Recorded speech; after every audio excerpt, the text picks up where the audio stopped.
Vivo 2021 সালের আগস্টে ভারতীয় বাজারে তাদের ওয়াই সিরিজের অধীনে ভিভো Y33s স্মার্টফোন লঞ্চ করেছিল। এবার ভিভো খুব শীঘ্রই বাজারে তাদের নতুন 5G smartphone Vivo Y33s 5G launch করতে চলেছে। ভিভো Y33s 5G ফোনটিতে থাকছে IPS LCD ডিসপ্লে, মিডিয়াটেক ডায়মন্ডসিটির চিপসেট এবং 13 মেগাপিক্সেলের ডুয়াল ক্যামেরা সেটআপ। আজকের এই ভিডিওতে আপনাদের জানাবো ভিভো Y33s 5G এর স্পেসিফিকেশন, সেই সাথে জানাবো এই ফোনটির প্রাইস এবং লঞ্চিং ডেট নিয়ে। সো যারা আমাদের চ্যানেলটি সাবস্ক্রাইব করেননি তারা সাবস্ক্রাইব করে পাশে থাকা বেল আইকনটি চেপে দিন, এতে করে আমাদের চ্যানেলের সকল ভিডিও নোটিফিকেশন সবার আগে পেয়ে যাবেন। আর যারা আমাদের চ্যানেলটি সাবস্ক্রাইব করেছেন তাদেরকে অসংখ্য ধন্যবাদ।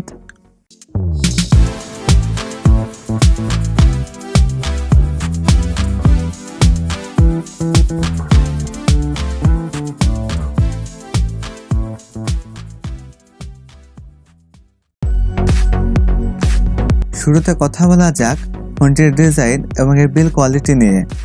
ভিভো Y33s 5G ফোনটি গ্লাস ও প্লাস্টিক বডিতে তৈরি, যার রিয়ার পার্টে থাকছে গার্ডিয়ান ডিজাইন, যা রিফ্লেকশনে অনেক রিচ কালার প্রোভাইড করে।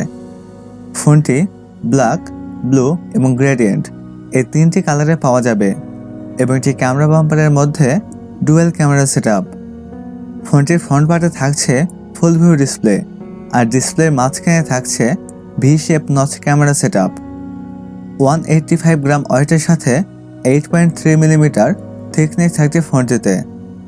এতে দুটি সিম কার্ড এবং একটি মাইক্রো SD কার্ড স্লট রয়েছে। এখন কথা বলা যাক ফোনটির ডিসপ্লে নিয়ে। এতে থাকছে 6.51 ইঞ্চির IPS LCD ডিসপ্লে, যাতে থাকছে HD+ রেজুলেশন। এছাড়া এর সাথে থাকছে 269 ppi ডেন্সিটি। এবারে কথা বলা যাক ফোনটির পারফরমেন্স নিয়ে। এতে রান করবে origin OS ocean based on Android 12, আর চিপসেট হিসেবে ফোনটিতে থাকছে মিডিয়াটেক ডায়মন্ডসিটি 700 5G, যেটি 7 ন্যানোমিটার আর্কিটেকচারে তৈরি অক্টাকোর প্রসেসর। আর জিপি হিসাবে ফোনটিতে থাকছে মালি G57। ফোনটি 4128, 6128 এবং 8128 এই তিনটি ভেরিয়েন্টে পাওয়া যাবে এবং স্ক্রিন হিসেবে ফোনটিতে থাকছে UFS 2.1। এবারে কথা বলা যাক ফোনটির ক্যামেরা সেটআপ নিয়ে। ফোনটির রিয়ার পার্টে থাকছে ডুয়েল ক্যামেরা সেটআপ, যার প্রাইমারিতে থাকছে 13 মেগাপিক্সেলের ক্যামেরা এবং সেকেন্ডারিতে থাকছে 2 মেগাপিক্সেলের ম্যাক্রো ক্যামেরা। এতে সর্বোচ্চ ভিডিও শ্যুট করা যাবে 1080p 30fps রেজুলেশনে।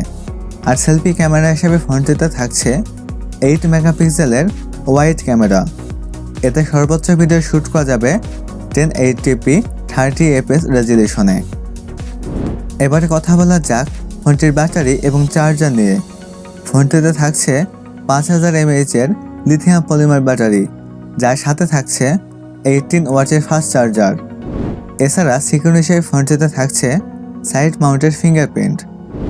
অন্যান্য ফিচারের সাথে ফোনটিতে থাকছে audio Jack 3.5mm, Bluetooth 5.1, USB Type-C port, wifi এবং GPS। এবারে কথা বলা যাক ফোনটির প্রাইস এবং লঞ্চিং ডেট নিয়ে। এই ফোনটির প্রাইস হতে পারে 15 থেকে 16,000 ইন্ডিয়ান রুপি, যা বাংলাদেশি টাকায় 20 থেকে 21,000 টাকা। এই ফোনটি ইন্ডিয়ার বাজারে লঞ্চ হতে পারে 4 মে, আর বাংলাদেশের বাজারে আসতে পারে মে মাসের লাস্ট উইকে। সো ভিডিও যদি ভালো লেগে থাকে তাহলে লাইক করবেন, আপনাদের মতামত কমেন্ট বক্সে জানাবেন এবং ভিডিওটি বন্ধুদের মাঝে শেয়ার করবেন। আজকের ভিডিও পর্যন্ত, দেখা হবে নেক্সট ভিডিওতে।